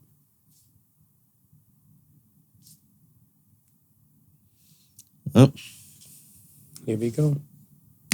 All right, man. Let's get to the question of the week. Question of the week. Question of the week. Listen, I'm gonna have to. I'm gonna have to go frolic after. I'm gonna have to frolic after this show. Yeah. I'm gonna have to frolic. We're gonna once the cameras is cut, we go frolicking. No, why the fuck We go not? frolicking, man. It's the extremes, and the universe works on balance. You see, the thing and stuff to me, I look at as where if you have extreme sadness, Yeah. you have to combat it with extreme happiness, Mm-hmm. right? Not little happiness, not a little blip of joy compared to your extreme sadness. I think that's what it is. It's kind of like people like, hey, we know you're depressed. We bought you a cupcake. Yeah. This one cupcake is just like a little blip to that radar. There's still a massive amount of unhappiness and sadness right here. Yeah. The cupcake is like just a blip. Yeah. You need extreme happiness to come beat this. Mm-hmm. So if you need to frolic, you need to do whatever to get what you said grounded. Because if we're going to teach the kids grounded, we can't teach somebody something we don't use. Yes. So if you have to get grounded and then pick up the pieces from there. It's balance. It's balance. Question of the week. Are you ready? What's in your version of heaven? It better be extreme happiness in that bit. Extreme happiness. Right? Mm-hmm. And a multi-platinum studio. In a multi-platinum studio. Multi-platinum studio. Okay, so you get past the gates of St. Peter's. Yeah.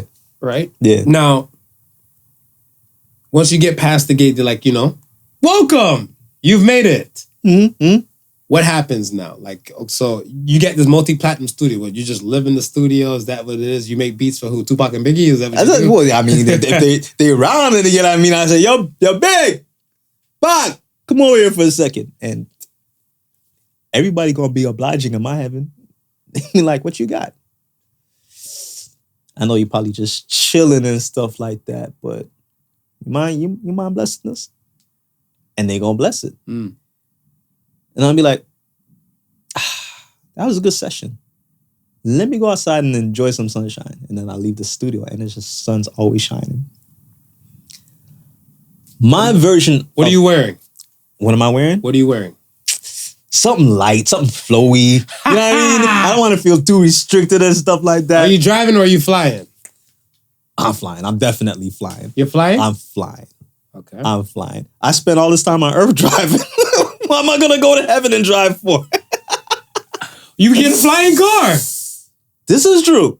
This is If it's true. your paradise, Mm. I mean, you have an eternity to enjoy this. But I mean, I always felt like a badass flying in my dreams. Yeah. So now if I get a chance to really fly, oh, I'm flying. The term is good ass because you're in heaven. Yes, yeah, right. Badass. The cloud might open up from the bottom. Says that. Yippee-ki-yay! You Yeah. flying, are you? Clip them wings. Yeah. I feel like in my version and stuff of heaven, what I'm wearing, for one, in my version of heaven, I have long flowy hair. Yeah, you like the mountain. This bitch is thin up here. The mountaintop is getting kind of thin up here.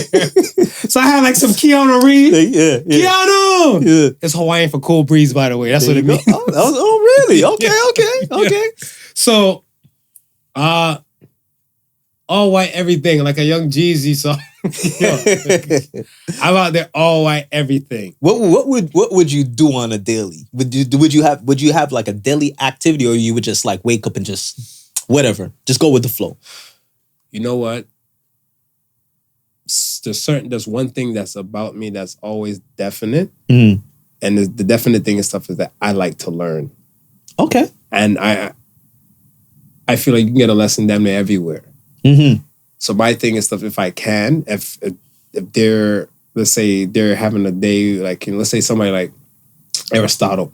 Right. If Aristotle's having a day and stuff where he's just like fucking minding his business in his cloud, like he's in his session or just his knowledge thing. Yeah. I'm gonna fly over to his cloud like, yo, you got a minute, man? Let me ask you some of these things, man. Like, Right. what Plato teach you and everything like that. And I would spend my days and stuff for my like eternity just enjoying myself. Right. Where like I can learn some things, I'm pretty sure like there's no pain or no hunger or stuff like that. The things you do and stuff is like pleasure based, Yeah. and stuff. And I would reconnect with some of my loved ones and stuff that I've lost. Yeah. Yeah. I reconnect with some of the loved ones that I've lost and stuff and everything, and see how their cloud and stuff is doing. If they're talking about, hey, we should live together, no. I don't know. Come see me in 100 years from now. I might change my answer. Might get kind of lonely. But for eternity, like I think I'm just going to enjoy myself, be happy, Right. learn, and repeat the process. Yeah. Yeah. That's my thing. I feel like if I want a pina colada, I grab a cloud, and it becomes a pina colada drink. Just Everything just, to my happiness. Just pull a piece of that cloud out. Now I'm getting conversations that heaven is not to your extreme pleasure. Why am I working hard to get to heaven if it's not my extreme pleasure? Look at the Muslim extremists, Right. the suicide bombers. Mhm. The story allegedly is that when they die, they have 70 virgins or 72 virgins or 70 virgins, something like that. I'm butchering it. Probably close to the number. Something like that. Yeah. When they die. So think about ISIS. ISIS is whack now. ISIS used to be popping. Remember? Mhm. Yeah. It went from Al-Qaeda Yeah. to ISIL to ISIS. Yeah. And when it came to ISIS, ISIS was paying like $1,000 a day. They were shocked like, young Muslim girls are leaving to go join ISIS. $1,000 a day? I mean, I don't make $1,000 a day. That's kind of tantalizing. And then you're telling me, I got to put on this vest and go blow up some shit. I'm looking like, that's kind of fucked. But you get 72 virgins and stuff for them the next life. Be like, so you pay me $1,000 to live per day. Mm-hmm. And then after, I have the time of my, pass me a brochure. Can I take a brochure home? Let me see what's going on. Let me read up on this. I'll get back to you. Let me think about this, whatever. Can I come back tomorrow? You know what I'm saying? Like, when you have this promise of a paradise, there's something to strive for. Yeah. And hell is kind of like, how they perceive hell. Because we don't know what happens. We don't know. You know? And how they perceive hell and stuff is that all the bad that you've done, this is where you go. Yeah. So if I'm on earth doing all this goddamn hard work, yeah. when I go up there, Yes, I like pina coladas. And getting caught in the sun because they don't rain up there. They don't rain. They don't. So, But I mean, if they're gonna tell you life is what you make it here, then why wouldn't heaven be what you make it? fair. Agreed. I mean, that would be my idea. I mean, I strive to do good on here, made a good life here. I'm expecting a better life in heaven. I agree. I see why not. I don't see why not. Now, the flip side to that is, I mean, I don't think you'll get any choices in hell. Whatever is dictated to you, you pretty much got to deal with that. Sucks. Yeah. That's how they perceived it. And I'm afraid of getting raped, and I feel like I might get raped in hell and stuff like that. With a pitchfork. I was thinking like a spiked dildo. A spiked dildo? Because I feel like if it's damnation for eternity, it's kind of like you're getting all of this, like, you know, and then you're bleeding and everything like that, and it's kind of like, this is it. I'm dying. Like, no, you ain't dying. you can't die. You want heal up? Cannot die. And we gonna do this again and again. Eternal damnation. And again. Oh no. Yeah. No. Pina coladas in the sky. Let's get to the Ask the Sons, man. First Ask the Sons question comes from DTW Bird. What Bible stories would qualify as Florida man stories? You go first. There's a lot of stories in the Bible, you know, so it's kind of different. I'm gonna say Jonah and the whale. Jonah and the whale? Yeah. I feel like only a Florida man would go out in the middle of the water and find himself getting swallowed by a whale. I see that notion. I'm gonna say I see a lot of people going humpback whale watching on the coast of Canada, and the damn humpback whale. You think Canada man? There might be a Canada man. And I've seen the humpback whale kind of destroy these boats. Right. And I'm like, why would you go way out in the middle of the ocean to go call yourself whale watching when these fuckers jump and they splash? I'm gonna whale watch from TV. Yeah, dry, nice and safe. Yeah. Daniel's in the Lion's Den. That for me would be one Florida man story, because only a Florida man would go in a lion's spot and just chill and just try and make peace with them and think that he's safe and everything like that. Oh, Samson too. Samson. The Samson and Delilah story. Okay. Because Samson was like the strong man, he would fight and all that type of stuff and everything like that. Like he would just knock people out and all the above. There's tons of Florida men out here there was non-Florida men out here. Remember they were knocking out like Asian folk, older elderly Asian folk and everything, just donkey punching them and shit like that, using their strength to kind of subdue the less weak, the weaker. Yeah. It doesn't have to be a Florida man, but Florida man, the probability is higher. That sounds definitely like it's a Florida man. All right. Next question comes from Jack the Dripper. Oh yeah. Follow up for the Samson. If you could punch anyone in the face without any repercussions, who would it be?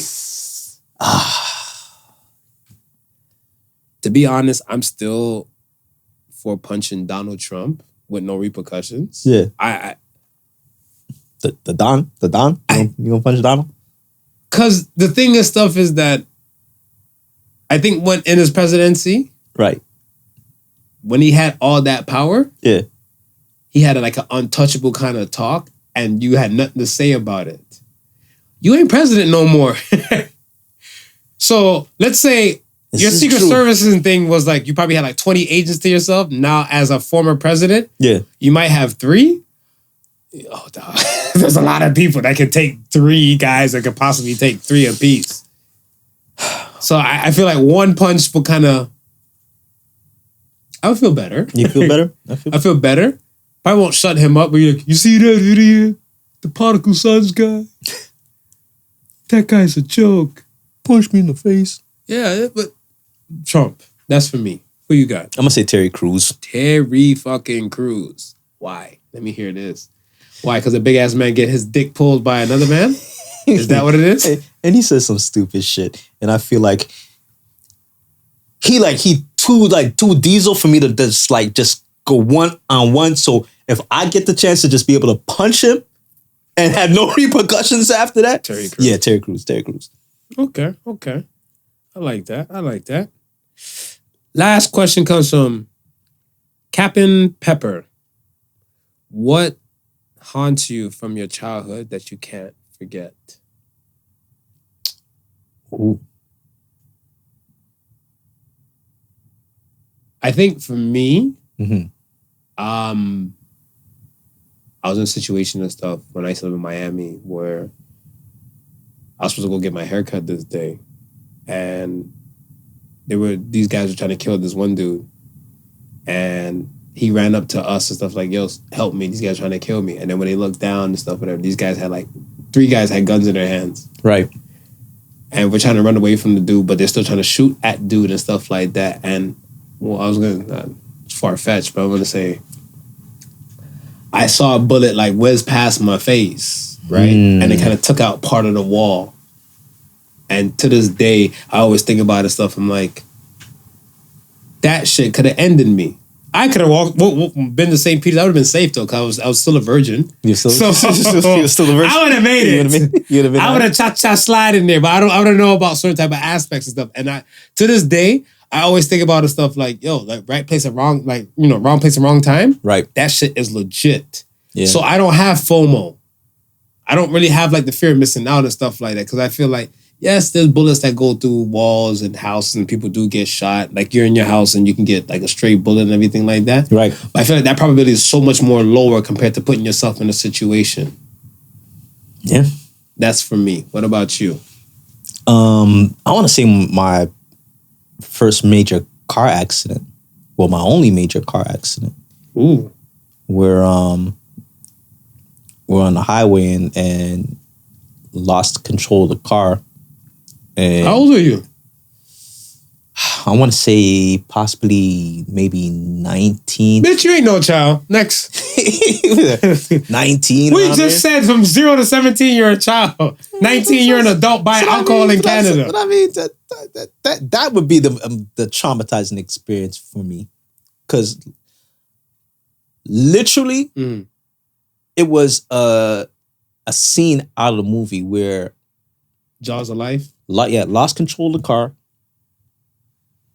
the car flipped over a couple times, hit a pole,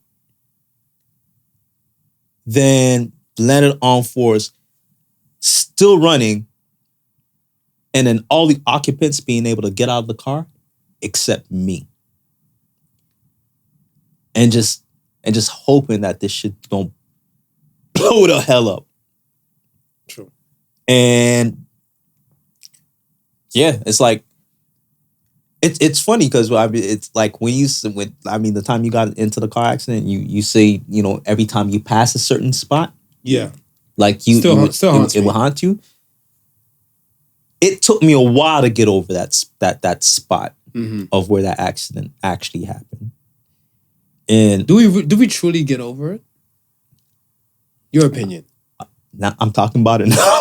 Like, and that's what I feel like. Certain traumas and stuff, you can, like I said, I think even when it comes to therapy, Yeah, I think you just get tools to deal with it. But I feel like it's not really ever gone because it's part of you. Right. And I feel like if it traumatized you enough to make you stop and halt in your tracks, Yeah. that's an evolutionary point in a person's life for change and growth and certain things that have to happen. So you don't forget it. So you're now probably a better driver. Oh yeah, because of that. 100%. And that's better, what I'm saying. more cautious. And I had another accident. No, yeah, I don't think After you're a better that. driver. If you had No, enough but of hold that. on. Here, Listen to this. go ahead. Listen to this. Run it. I was heading to work one morning, right? And on the highway of 401 and exiting off of Leslie Street. So I'm on the exit ramp coming off onto Leslie Street. Now, in that type of morning, that ramp is always clogged. So like you literally like stop, waiting for you to turn, slow moving traffic to exit off of Leslie. one morning I was going to work, and I remember just being in traffic,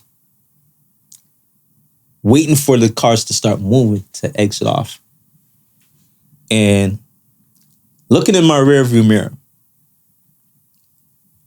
and seeing this, seeing this, it looked like, I think it was a van coming down. And showing no signs to stop. And at first I didn't think of anything because I'm like, okay, like he's going to stop like the rest of us. Mm-hmm. But I noticed as he's getting closer, he's not reducing his speed at all. Mm-hmm. And I'm looking, but I just felt like I'm frozen. Like I can't do anything because I know what's about to happen, mm-hmm. right? And again, my mind flashes back to the last time I was on the highway and something almost tragic happened to me. Mm-hmm. And it's like at the last minute, I don't know if dude realized that we all stopped, but it was too late. And he literally just rear-ended. I was in a rental. He literally just rear-ended the vehicle.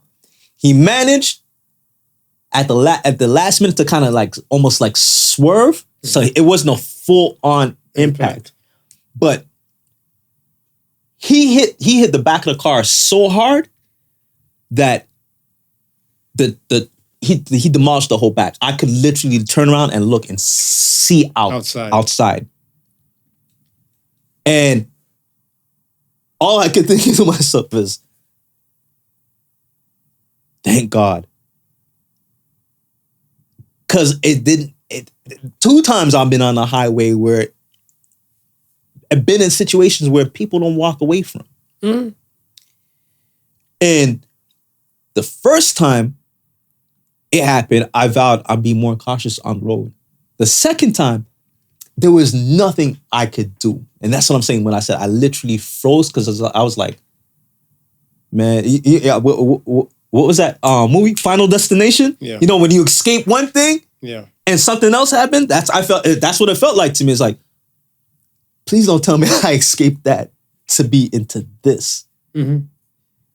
And again, when I literally just looked out the window and it was like close to like, I want to say maybe heading just out of wintertime. So it was cool. Mm-hmm. And I could just feel the air coming in the car. And I was like, I was this close.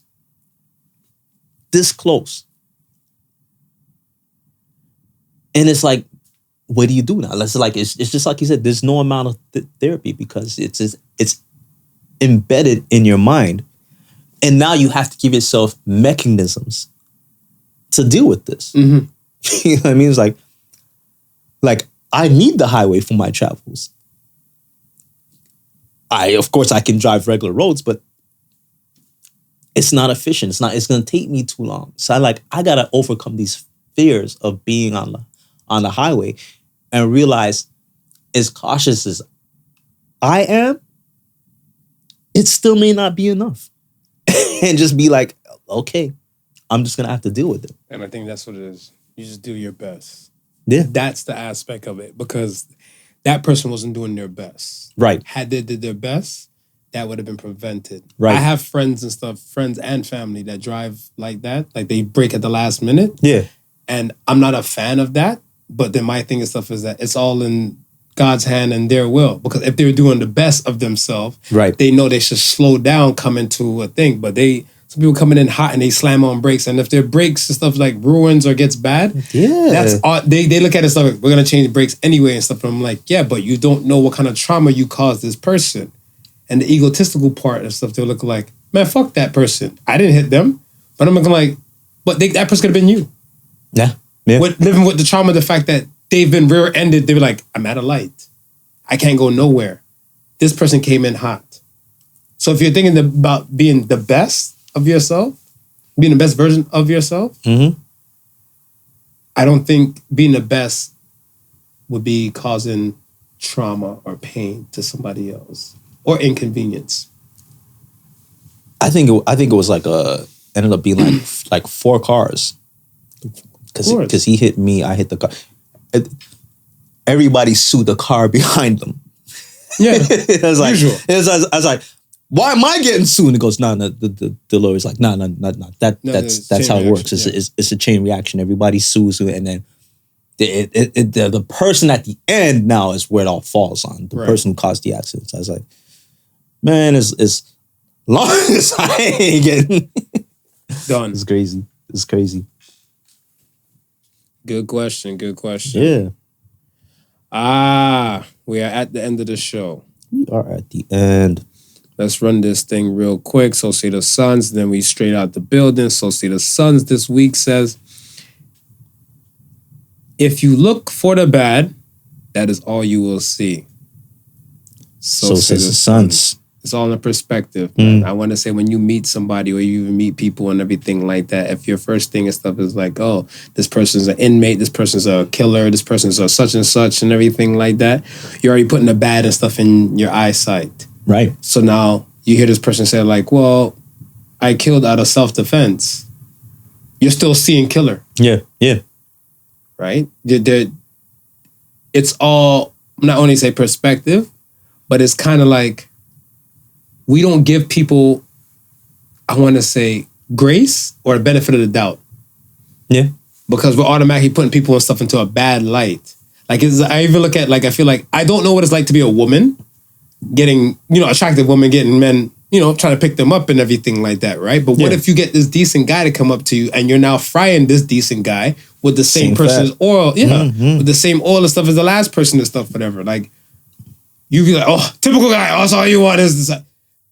No. You're looking for the bad. Yeah, right. Try to look for the good in some things or some people, and your perspective is things would change. Yeah. I don't want to go camping. Why? There's too many insects. There's insects fucking everywhere. There's probably like in every wall in the place there might be a roach, a centipede, a spider, a tick, a termite. There's probably more there than probably be at your campsite. Man, going back to the first example, I remember dating this girl, right? And we were parked up in the car and stuff like that, and stuff led to one thing led to another. Started getting a little romantic, and we started kissing on each other, and then like a minute or two in it, she just started crying, and I was like, "Yo, like, what she crying for?" And then she told me, her boyfriend prior used to force himself on her, right? But I was like, I felt bad for her, but I really felt bad for myself because I'm like, that, like a thought like that never even crossed my mind. But now I'm feeling like a dirtbag when I shouldn't have to feel like a dirtbag. And it was one of the worst feelings that one of the worst feelings that I ever had, to the point where I was like, I don't say like, we talked after that. We became, we were boyfriend and girlfriend after that for a short period of time, but it was always on my mind. Like how do I approach this situation again? Like when we were because all you saw was the bad in that? I don't understand. No, because I felt like anytime I go to be intimate, like how is she gonna react? Mm-hmm. Like am I always gonna put her in this place? Right. Because that's not what I'm trying to do. Right. Right? And then how do I become intimate now, wanting to be intimate, knowing that she could go into this place at any time? Right. And it was just like it was no longer like a natural feeling. You know what I mean? It was almost like let me slow kiss and see what the reaction is before I go full on into it. Right. And it was just like, again, it was her putting the feelings of what her ex did to her onto me, who would never think of harming anybody. She saw like bad. that. She saw it bad. Because she saw. Okay, I was trying to see where No, you go. well, Okay. that's what I'm saying. Yeah, because she saw that. Even though she probably did, even though she knew different, or she probably knew different, just that traumatizing experience just wouldn't let her get past that. Gotcha. And she, you know what I mean? And she apologized for it. And I was like, I mean, what can you do? It was a traumatic experience. She has to fix that. Yeah, it's like you have to fix that. She has to fix that. I think a lot of times some people and stuff, they try to make it seem like it's a we thing, and it's not. Right. You need to go to therapy. Right. She needs to see help and stuff like that, because it's a situation where, yeah, everybody's getting fried with that same fat. Yeah. Right. And that's not good. And I always feel like, R.I.P. Kevin Samuels, you shouldn't have an unfit car on the road of dating. So if you're not well enough to be dating or anything like that, you shouldn't be in this type of mode to say you're going to entertain, not even entertain, but to be with somebody. Yeah. So if you need to fix this trauma within yourself first before you can allow yourself to be intimate with somebody else. Because I'll admit, for her reaction, I felt the trauma. Mm-hmm. Of course you did. And someone else's burden should not become your burden. No. Well said. Once again, folks, thank you for listening to the Podical Sons. Remember the difference between genius and stupidity is that genius has its limits. Peace and love, y'all. Be well out there. Be well. Love the babies. Peace. Peace. My life in the sunshine. The Podical Sons was not your average Joseph and Sofa King Marvelous.